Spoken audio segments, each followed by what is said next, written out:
After losing her only son, Dina believed she would never sleep again. But 3 years later, a letter gives her much more than closure. Is there finally something Dina can live for again? In the towering upscale apartment building, the light behind every window would go off by midnight, except for Dina's. Her slim silhouette would be by the bedroom window, outlined in the dim light that accompanied her in her sleeplessness. How could she ever sleep again? Her only son, her Ben, had left this world forever 3 years ago. Why didn't I call him more? Why didn't I barge into his room more often to see if he was doing okay? Why was my brave little boy upset with the world? What broke his heart so brutally that he lost all hope? Questions were all that Dina was left with, and they hadn't let her rest in all these years. Dina had tried to help her son, to reach out to him in his last few months, but the young man was always distant, always stoic. But there are things I cannot recover from, things I hid from you, things you deserve to know. She sauntered across to the kitchen, passing the big box of Ben's old belongings that had been gathering dust. In 3 years, the bereaved mother had never found the courage to open it. She would imagine all the things she would find in there, and she knew the slightest brush of memory, the faintest smell, would send her into another bottomless pit of grief that would last several days. It lay sealed in the same spot where Ben's former roommate had left it after the funeral. Tonight, something drew her towards the box. "Open it, Dina? It's time," she heard a little voice whisper. She tore off the tape and opened the box, and found a note on the heap of Ben's stuff. With trembling hands and a lump in her throat, she began reading it. "Dear Mom, there's no way I can hug you, wipe your tears, and grab your hands as I say this, but I want you to listen. I want you to know I love you. You were the one light in my life that never went out. We had our fights, but you never walked out on me. I did. You didn't agree with me on many things, but you stood by me. I didn't. Even after I deserted you and insulted you in ways that have haunted me since you still reached out, I didn't. And so I want you to know that you are not to blame for any of the miseries I've lived through. This weakened man that I've become is not your fault, Mom.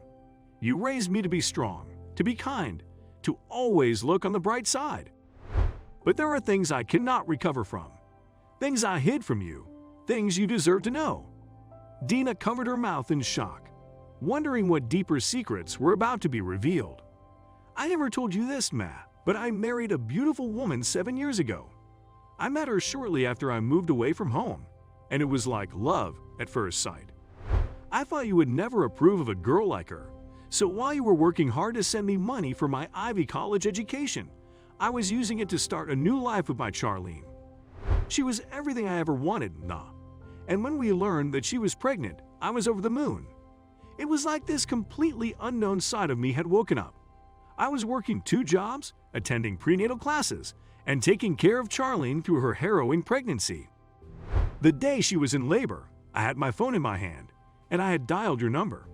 Just as I was about to press the call button, a doctor walked up to me with a grave expression on his face.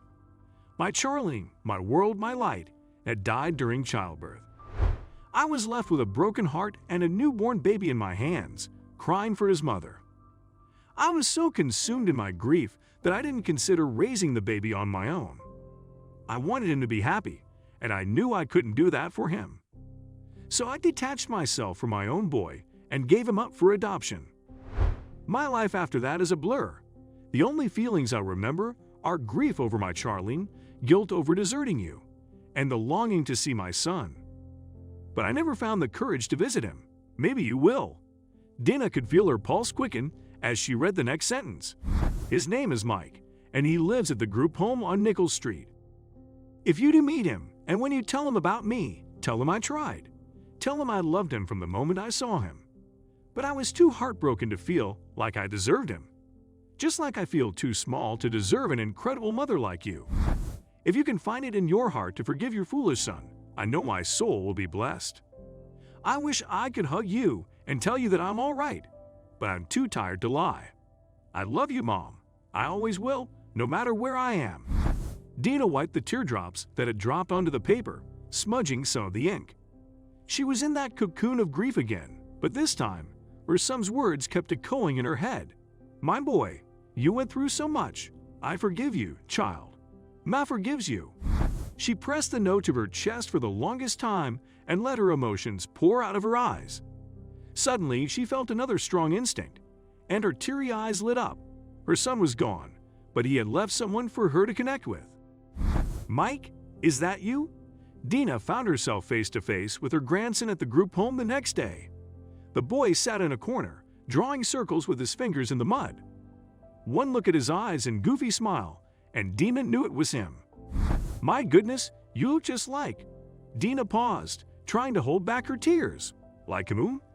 Mike's eyes got bigger with curiosity as he asked Dina.